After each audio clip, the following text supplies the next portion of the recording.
화재가 나거나 사건, 사고가 발생했을 때 제일 먼저 달려오는 이들.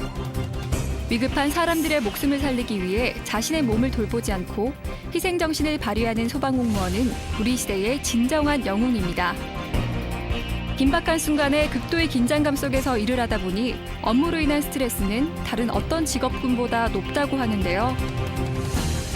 하지만 이에 비해 소방공무원의 보건안전체계는 미흡하기만 합니다. 소방공무원의 건강관리와 복지 증진을 위해 법안을 발의한 민주당 백원의 의원을 만나봅니다.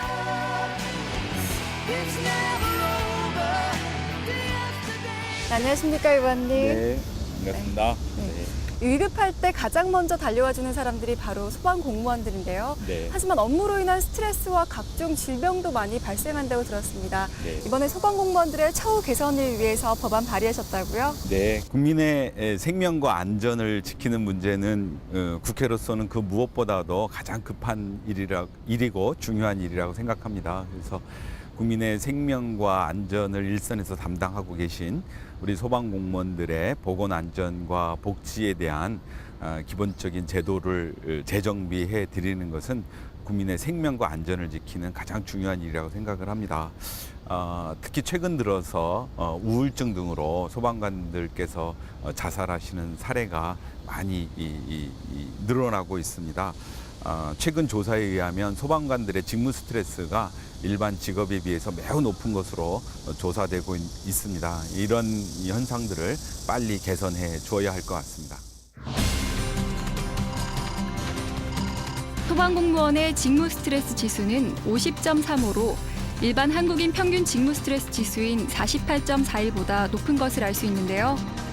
네, 그동안 소방공무원들의 이 복지나 처우 개선에 대한 제도적 뒷받침에 우리 사회가 너무 소홀했던 게 아닌가 싶은 생각이 드는데요. 네. 이번 법안에는 구체적으로 어떤 내용들을 담으셨나요? 예, 가장 기본적인 것은 국가와 지방자치단체가 소방공무원들의 보건안전과 복지 증진들을 위해서 기본계획을 수립하고 관련되는 예산을 확보하도록 하는 것이 가장 핵심적인 것이고요. 그다음에 두 번째로는 퇴직 소방공무원들의 그 진로에 대한 문제를 국가가 좀 책임지도록 해서 소방공무원들이 현직에 계실 때 보다 좀 안정감을 갖고 일을 할 수 있도록 도와드리는 것.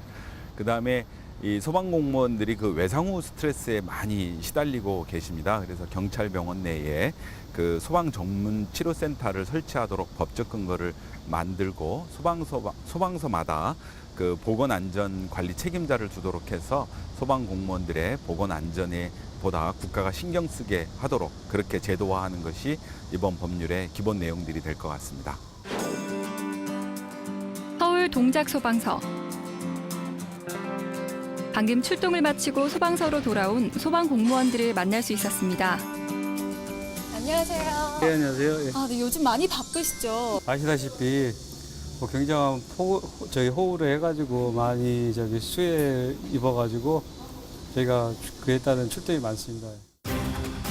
최근 갑작스런 호우로 인해 중부지방의 피해가 극심했는데요.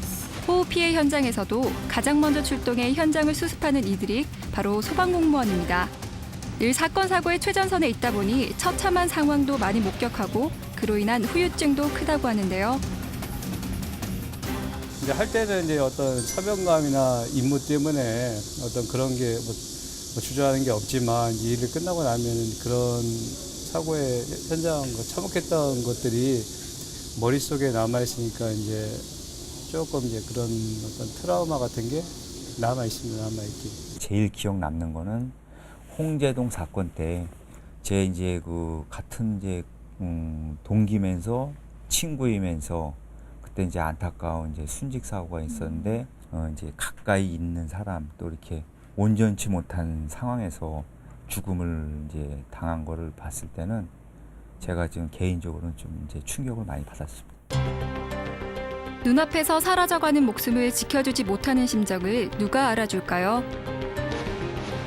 소방공무원 중에는 우울증이나 끔찍한 일을 겪은 후 공포감과 무력감을 느끼는 외상후 스트레스 장애에 시달리는 이들도 상당합니다. 2009년도에 그 중앙소방학교에서 소방공무원 그 229명을 대상으로 그 설문조사한 결과 그 27%에 해당하는 소방공무원들이 처참한 그 시신을 목격했다고 그 응답을 했습니다. 이와 같이 소방공무원들은 늘 그 충격적인 현장을 접하다 보니까 누구나 다 외상후 스트레스 증후군은 가지고 있다고 보는 게 맞다고 봅니다. 그래서 업무 특성상 소방공무원들에 대한 그 체계적인 보건안전관리는 반드시 필요하다고 봅니다.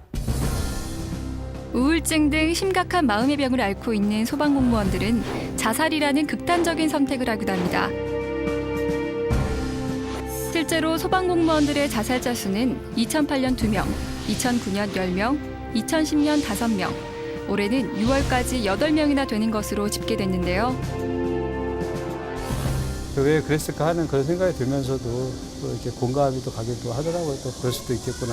저도 이제 뭐 일을 하면서 아니면 또 일이 끝나고 나서 혼자 있을 시간에 그런 어떤 우울함을 겪었으니까 또 그게 또 더 심하면은 또 그런 일이 있을 수도 있겠구나 하는 그런 공감대가 또 가더라고요. 화재 출동, 강동구 성내 1동 531번지 일반 주택. 국민의 생명과 안전을 지키는 최일선에서 근무함에도 불구하고 예산 지원이 턱없이 모자라 인력 수급도 원활하지 못한데요. 저희 소방공무원들은 늘 그 긴장한 상태에서 근무를 하고 있는 상황입니다. 그래서 그에 따르는 그 근무 환경은 아주 만족스럽지 못한 실정입니다. 예를 들면 저희가 지금 그 소방공무원들이 그 3교대를 실시하고 있는데 그 지방 재정 여건에 따라서 그 3교대 인력을 충분히 확보하지 못한 상태로 근무하는 상황입니다. 그러다 보니 갑작스런 사고도 많고 허리 디스크 등 만성 질환도 소방공무원들을 괴롭힙니다. 하지만 소방공무원들의 몸과 마음의 건강을 지켜주는 지원 체계는 미흡하기만 한데요. 우선 이제 소방병원이라는 우리 고유의 그런 화상을 치료할 수 있는 그런 병원도 급선적으로 우선적으로 실시가 돼야 되는 것도 있고, 그다음에 거기에 병원이 이제 선행이 되면은 거기에 나머지에 뭐 이제 정말 아까 말씀드렸다시피 외상후 스트레스 증후군에 관련된 뭐 정신과 의사를 같이 병원을 운영을 한다면은 아마 저희 소방공무원이 바라는 그런 모든 그런 게 거의 좀 이루어지지 않나. 통계로 볼 때 소방공무원들은 매년 평균 300명 이상이 다치고 6명 정도가 순직합니다. 소방공무원이 건강을 유지하면서 본연의 업무에 충실할 수 있도록 제도적 뒷받침이 선행되어야 합니다. 이 법이 시행된다면 그 소방공무원들에 대한 그 체계적인 건강관리의 그 기반이 조성됩니다. 이에 따라서 그 소방공무원들은 그 긍지와 자부심을 갖고 그 직무에 전념할 수 있어서 보다 질 높은 그 119 서비스를 국민에게 제공할 수 있을 것으로 기대됩니다. 그 어느 직업군보다도 위험 요소가 많고 또 자신을 희생하면서 일하는 분들이 소방공무원인데요. 이번 법안을 계기로 일에 좀 더 자긍심과 긍지를 가지고 일할 수 있지 않을까 하는 기대를 가져보는데 의원님께서도 이와 같은 기대하고 계시나요? 네, 그렇습니다. 궁극적으로는 소방공무원들의 보건안전과 복지 증진을 위한 법이지만 그 효과는 국민들의 생명과 안전에 직결되리라고 저희들은 기대하고 있습니다. 소방관들께서 소방관으로 근무하는 동안에 직무의 안정성들을 높여주기 때문에 소방관들은 보다 자기의 그 직무에 보다 충실하게 될 수 있을 것 같습니다. 그래서 이 법안이 꼭 정비가 잘 돼서 소방관들 또 국민들의 생명과 안전에 큰 기여를 하기를 저도 기대하고 있습니다.